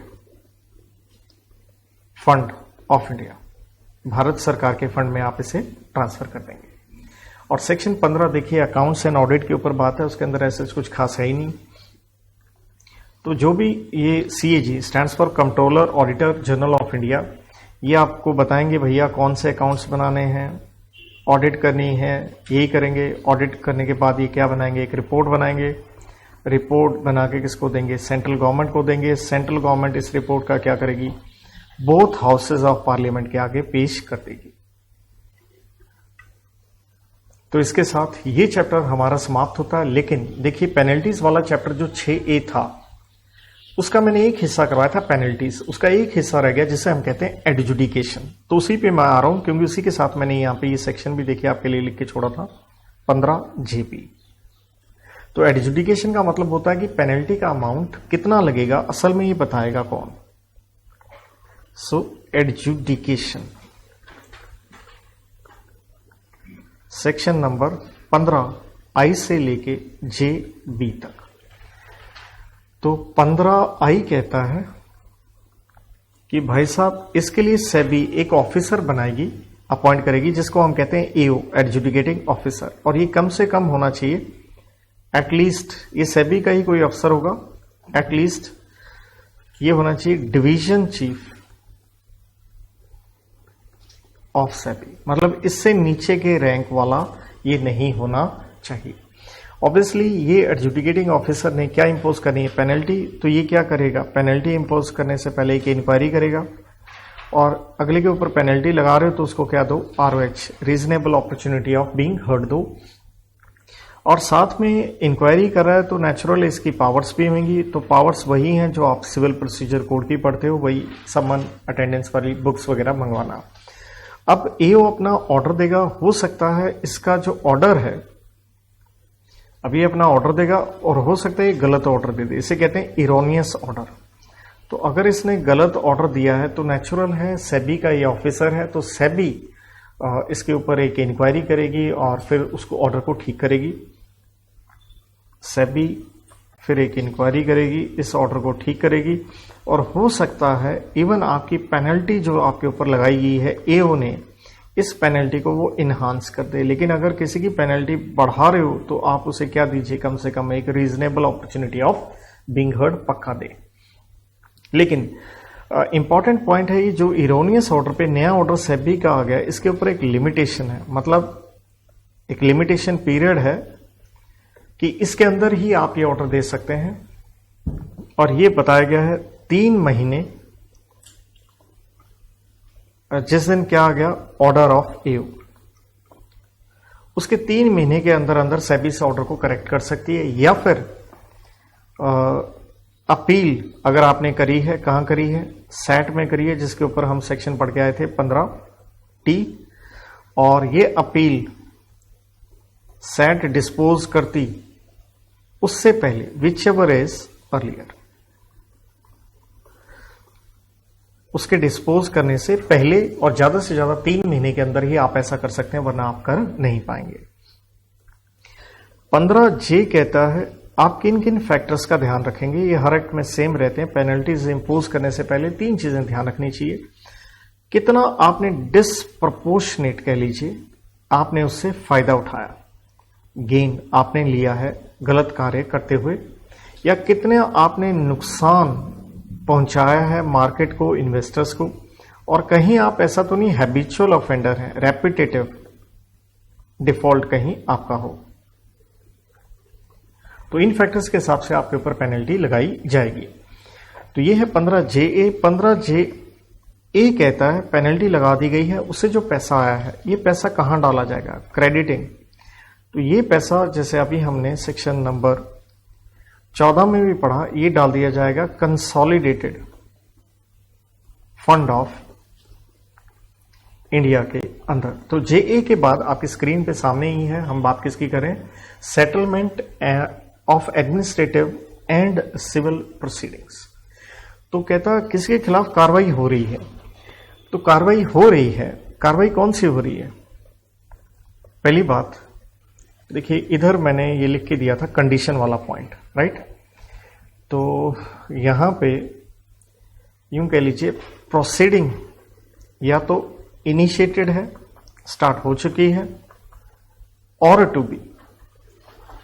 क्यों प्रोसीडिंग स्टार्ट हुई है, दरअसल आपने या तो सेक्शन 11 का या 12 का इंटरमीडिएरीज के ऊपर 11 में फंक्शंस वाले थे, एंड 15I जरूर ध्यान रखें, एडजुडिकेशन वाला, इसके अंदर कार्रवाई चल रही है। तो आप क्या कर सकते हैं, कंडीशन ये है आपके, क्योंकि शुरू होना है या हो चुका है, तो आप एक एप्लीकेशन दें। एप्लीकेशन राइटिंग में होती है, बोर्ड को दें। किसके लिए दें कि भाई साहब मैं क्या करवाना चाहता हूं, सेटलमेंट, कि पैसे पूसे देके बात को खत्म करें। अब जो बोर्ड है वो बोर्ड आपको क्या देखेगा, बोर्ड देखेगा कितना बड़ा आपने ऑफेंस किया है, नेचर कहें, ग्रेविटी कहें, कितना सिवियर है आपका गलत काम, या उसका इंपैक्ट क्या हो रहा है मार्केट के ऊपर, इन्वेस्टर्स के ऊपर। तो उसको देखते हुए वो सेटलमेंट करेंगे। और जब सेटलमेंट करेंगे तो कहने का मतलब यहां मैंने लिख के दिया था, देखिए अथॉरिटी, देखिए टाइम वाला पॉइंट तो मैंने ये लिख ही दिया कि जो टाइम है वो तो ऑन और बिफोर हो गया, और अथॉरिटी जैसे मैंने यहां बताई गया कौन है, बोर्ड है, राइट। अब बोर्ड आपके ऊपर क्या इंपोज करेगा, या तो कहेगा भाई साहब इतने पैसे दो, या कुछ आपके ऊपर क्या लगा दी जाएंगी, terms and conditions, T&C, terms and conditions. लेकिन जो बोर्ड का यहां पे जो ऑर्डर आया, इसके अगेंस्ट ध्यान रखिए कि रिस्ट्रेंट है, नो अपील, आप अपील नहीं कर सकते सैट में। रीजन क्यों, क्योंकि आप खुद ही गए हैं सेटलमेंट करवाने के लिए, और सेटलमेंट के बाद जो पैसा आपसे ले लिया गया है, ये पैसा फिर से ट्रांसफर कर दिया जाएगा उसी के अंदर, that is consolidated fund of India के अंदर ये डाल दिया जाएगा। लेकिन ये वाला पैसा नहीं, पेनल्टी का तो हमने पहले बता दिया कंसोलिडेटेड में जाएगा। लेकिन अगर डिसगॉर्जमेंट करवाई जा रही है, कोई गेन गुना आपने कमाया उसका नहीं, या लीगल कॉस्ट, अगर लीगल खर्चे आपसे लिए गए हैं सेबी ने, क्योंकि सेबी का भी वकील है, वो उसको पे करेंगे, तो वो आपसे नहीं लिए, वो मतलब कंसोलिडेटेड फंड में नहीं जाएगा। तो इसके साथ बच्चों हम पहुंच गए हमारे आखिरी चैप्टर नंबर मिसलेनियस में 7 में। और चैप्टर नंबर 7 के बहुत सारे सेक्शन तो देखिए मैंने करवाई दिए अभी आपको। तो ये आ गया जी मिसलेनियस, सेक्शन 16 से 35। देखिए इस चैप्टर को मैं बेसिकली कहता हूं, अगर आपने इजीली याद करना है ना, तो इसको आप 3 तरीकों से याद करो। एक है पावर ऑफ सेंट्रल गवर्नमेंट, एक आप इसमें पढ़ लीजिए स्पेशल कोर्ट्स, राइट। एक हिस्सा ऑफेंसेस वाला जो मैंने लिख के आपको ऑलरेडी करवा दिया, और एक एंड में कह लीजिए बैलेंसिंग फिगर। 4 हिस्सों में इस चैप्टर को पढ़ना चाहिए। अगर मैं सेंट्रल गवर्नमेंट की पावर की बात करूं तो यहां पे देखिए आते हैं आपके सेक्शन नंबर 16, कुछ नहीं इसमें खास, 17 मैं अच्छा कहूंगा, 18 भी मैं अच्छा कहूंगा, 24 भी हमने इम्यूनिटी वाला था ऑलरेडी कर लिया है। 29 में सेंट्रल गवर्नमेंट की पावर होती है रूल्स बनाने की, ये तो यहीं पे खत्म हो गया। 24 भी इम्यूनिटी मैंने करवा दिया था। 16 में सेंट्रल गवर्नमेंट की पावर है डायरेक्शन देने की, तो नेचुरल इस एक्ट का कंप्लायंस करना है तो डायरेक्शन आप इसको दोगे, बोर्ड को दोगे। 17 में सेंट्रल गवर्नमेंट की पावर ये है, वो सुपरसीड कर सकते हैं बोर्ड को। इसका मतलब होता है टेक ओवर कर लेना बोर्ड को, अगर बोर्ड अपना कार्य ढंग से नहीं कर रहा है। और आप ये टेक ओवर कर सकते हैं 6 महीने के लिए। 6 महीने इसलिए ताकि इस बोर्ड को क्या किया जाए, रिकॉन्स्टिट्यूट किया जाए, और उसके बाद फिर से सेंट्रल गवर्नमेंट बोर्ड को काम संभाल देगी। तो दरअसल रीजन यही हुआ, आप जब सुपरसीड कर रहे हैं, क्यों कर रहे हैं? क्योंकि वो अपने फंक्शंस परफॉर्म नहीं कर रहा, सेंट्रल गवर्नमेंट की डायरेक्शन नहीं मान रहा, या पब्लिक इंटरेस्ट कह लीजिए। तो कहने का मतलब है रीजन ये हो गया, आप अपने फंक्शंस परफॉर्म नहीं कर रहे हैं, आप डायरेक्शन नहीं मान रहे हैं, या पब्लिक इंटरेस्ट में ऐसा किया जा रहा है। तो 6 महीने तक क्या होगा, सारे के सारे जो अफसर वगैरह हैं उनको क्या होगा, अपना ऑफिस वेकेट करना होगा और सारी प्रॉपर्टी अब सेंट्रल गवर्नमेंट के पास आ जाएगी। एंड सेक्शन नंबर 18 में सेंट्रल गवर्नमेंट की पावर है, वो आपसे मांग सकते हैं रिटर्न्स, रिपोर्ट्स वगैरह। नेचुरल है, बोर्ड से मांगेंगे, फ्रॉम बोर्ड, और बोर्ड को ये देने हैं 90 दिन के भीतर भीतर। कहां से? एंड ऑफ फाइनेंशियल ईयर के आप ये रिपोर्ट बना के सेंट्रल गवर्नमेंट को देंगे। देन स्पेशल कोर्ट, देखिए सेबी, जहां तक सेबी का सवाल है, हम हर जगह उसके ऑफिसेज नहीं बना सकते हैं, तो हमने कहा कि भाई साहब हम स्पेशल कोड बना के दे रहे हैं 26A से D, ताकि उन इलाकों में भी सेबी एक्ट के डिफॉल्ट होते हैं तो मैनेज किए जा सकें। तो नेचुरल है, हम इसको इस्टेब्लिश करेंगे। कौन इस्टेब्लिश करेगा? सेंट्रल गवर्नमेंट करेगी। और ये स्पेशल कोर्ट कुछ नहीं है जी, ये सेशन कोर्ट ही है। सेशन कोर्ट जो क्रिमिनल केसेस हैंडल करती है जिला लेवल पे, वही मैनेज करेगी। और स्पेशल कोर्ट के अंदर एक जज लिया जाएगा, जो सेशन कोर्ट का सबसे बड़ा जज होता है सेशन जज, या उसका जूनियर जिसे हम कहते हैं एडिशनल सेशन जज। तो वहां पे वही कोर्ट होगा। और ये जो अपॉइंट होंगे, नेचुरल है, ये अपॉइंटमेंट सेंट्रल गवर्नमेंट करेगी, लेकिन किससे पूछ के? कंसल्ट करेगी उस इलाके के चीफ जस्टिस जो हाई कोर्ट के हैं, उससे पूछ के ये बनाया जाएगा। और स्पेशल कोर्ट ही इसका क्या लेगी? नेचुरल है, अब जो ऑफेंसेस होंगे उसको कोग्निजांस लेगी, उसके इलाके में जो ऑफेंस हो रहे हैं वहीं पे वो उन्हें ट्राई करेगी। और स्पेशल कोर्ट के खिलाफ देखिए अपील करनी है या रिवीजन करनी है, तो नेचुरल है कहां करेंगे? जिसके ऊपर जो हाई कोर्ट उसकी लगती है। और स्पेशल कोर्ट में जब केसेस चलेंगे तो केसेस सरकार की तरफ से कौन लड़ेगा? Public prosecutor. Public prosecutor.